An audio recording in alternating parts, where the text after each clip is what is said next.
like the problems we did yesterday. It's the problems we did yesterday. So what are we talking about? What kind of functions are they?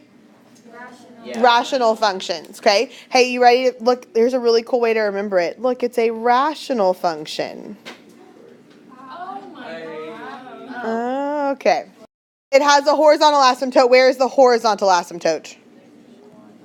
At 1. At 1. So there's a horizontal asymptote at 1, so I'm going to write that y equals 1. Okay, what else is there? At x equals negative 2. So I got a vertical asymptote here. X equals negative 2. Anything else we know about it? Points. A compression or stretch or something, right? Yeah, it's definitely moved a little bit ahead. There are some points. There is a reflection because normally when we look at the parent function, what quadrants is it in?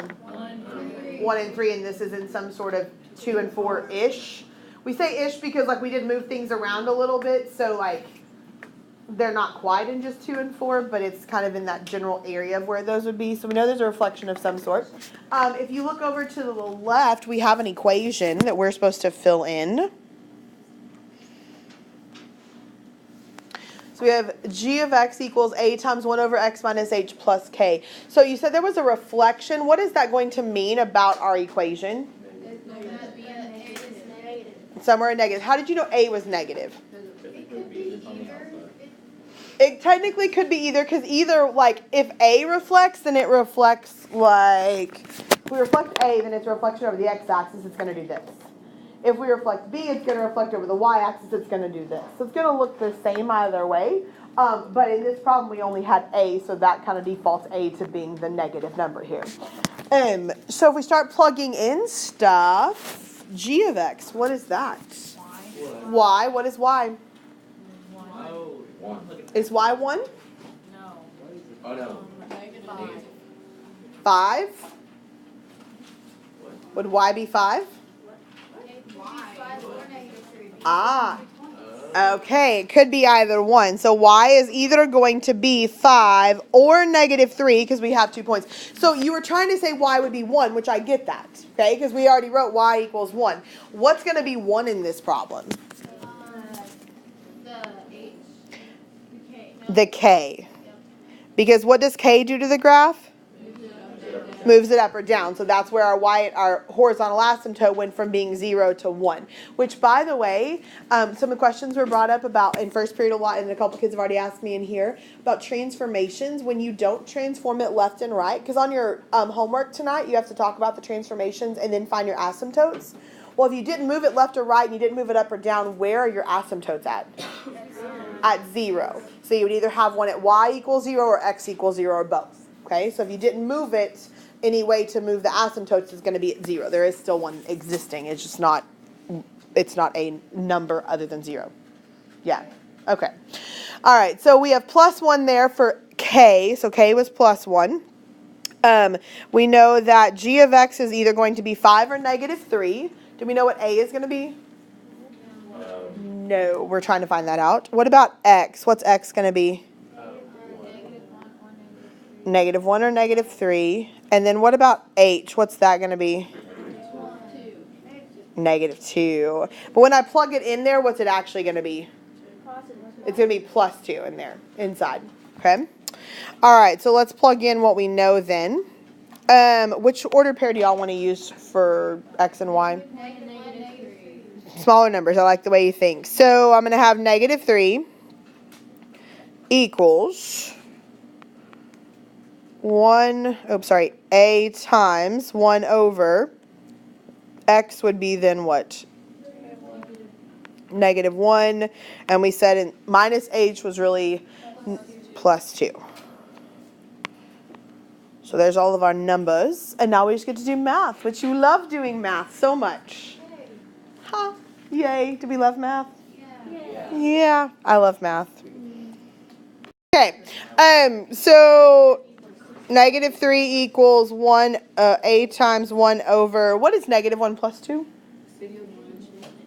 1. Okay. What math do I do now? Division. Negative 3 equals a times 1 plus 1. Subtract the 1. Okay. So there is a couple things at this point. I want to address a concern that I have. There is a tendency to add these ones together because we see 1 plus 1. Why can we not do that? Yay! Well, I have this one attached to that A. That's why I cannot combine them together. That's the big reason why. But what is A times 1, by the way? A.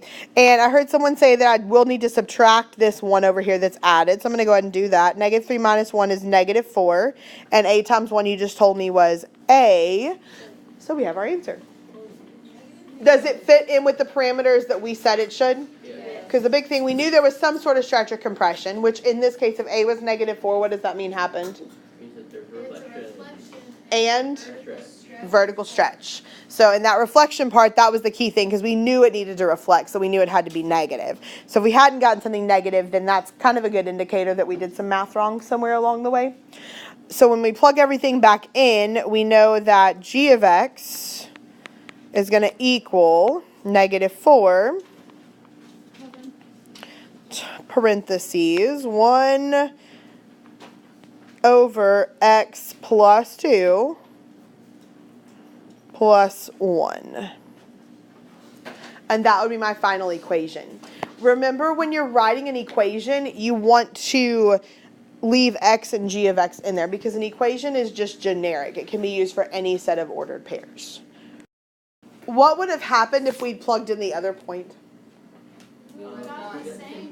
It would have ended up the same. I will tell you what actually happens is your signs are flipped. Like you still end up with 3 on the left side and you end up with, but it becomes a positive 3 and you end up with A times the negative 1 on the right side. Like it just flips your signs, but ultimately you end up with the same answer. How could we verify that that's our correct answer? What's a couple things we could do? Plug in what? Where? Yeah, you could graph it and see what happens. What else could you do? You could use the other coordinate and see it. And you could use the other coordinate in 2 ways. You could use the other coordinate and see if you still got negative 4 for A, or you could plug in the other coordinate into this function that we came up with and see if like whatever you have on the left side is equal to whatever you have on the right side.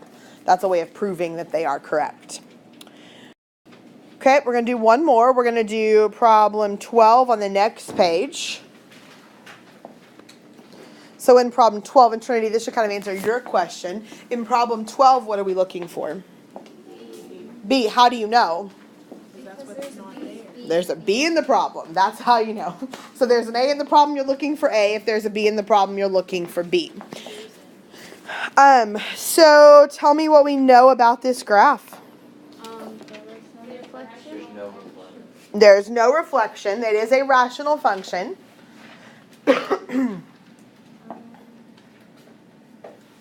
What else do you know about it? There's 2 points on there. There's a horizontal asymptote at negative 3, so that means it shifted which way?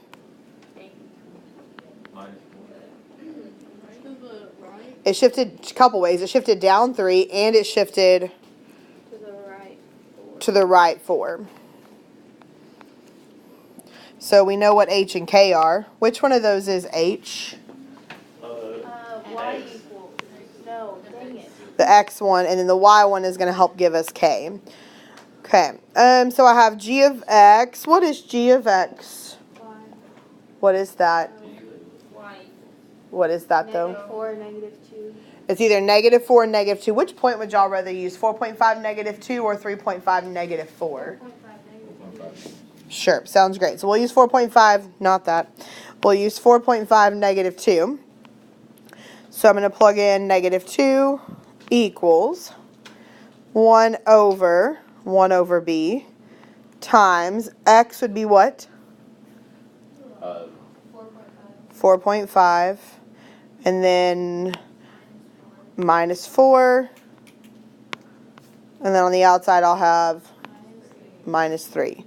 Okay, let me adjust those colors a little bit just so it's easier to see where they came from.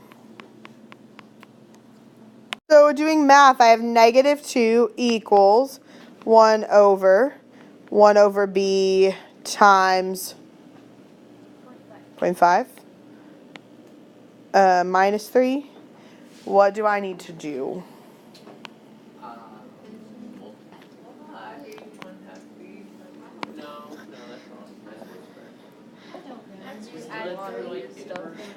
It is a lot of weird stuff. Let's add the 3. That'll make it look a little bit better. Okay. I know this one's confusing because you have a fraction and a fraction. Are we just gonna multiply the 1 over b by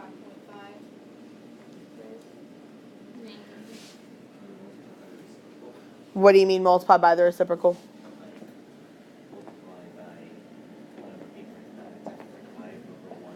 Okay, so Gabriel's saying that we could multiply both sides of the fraction by 1 over b times 0.5 over 1, so that would get rid of my denominators. It would. We're going to do something similar to that. First, we're going to multiply by 0.5, because if I multiply both sides by 0.5, what is that going to do? Cancel out the 0.5, because 0.5 in the denominator times 0.5, they're going to cancel out, so I'm left with 0.5 equals 1 over b. So that looks a little bit better, but we still have this odd issue of fractions and fractions, which we all hate fractions, so then when you put another fraction inside of a fraction, that just makes life terrible. So I'm going to move over here to the side. I'm going to write some things out. I'll go back to what you can see in a second.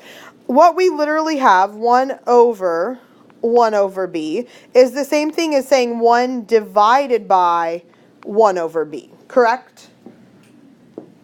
Because fractions are just division problems. So if I write this out, this is going to allow me to see it a little bit better. So I have 1 divided by 1 over b. What happens when you divide by a fraction?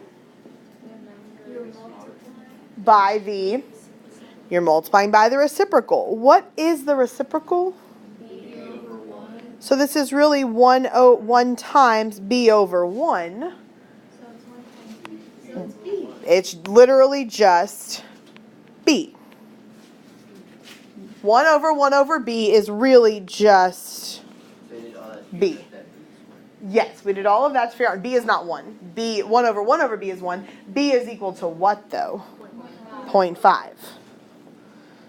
So applying that here, if I know that 1 over b is really just b, then that means that 0.5 equals b. If you had, let's say, 462 over 12, guess what the answer is? 12.